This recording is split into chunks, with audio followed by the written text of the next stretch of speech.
How to flash fill in Excel Part 2. In the first video that we did on flash filling in Excel, we looked at how to separate data that was in one column into separate columns. And in this video, we're going to look at how to use flash fill to add data from two cells into one.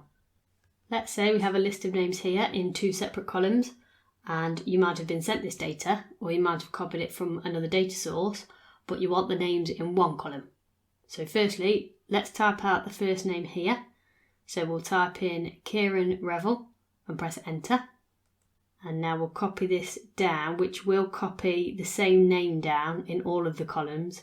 But when we've copied it down like this, whilst all the names are still highlighted, move your mouse over the autofill options box here at the bottom and click this arrow and then select flash fill.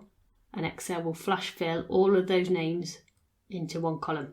So that's better than typing them in manually.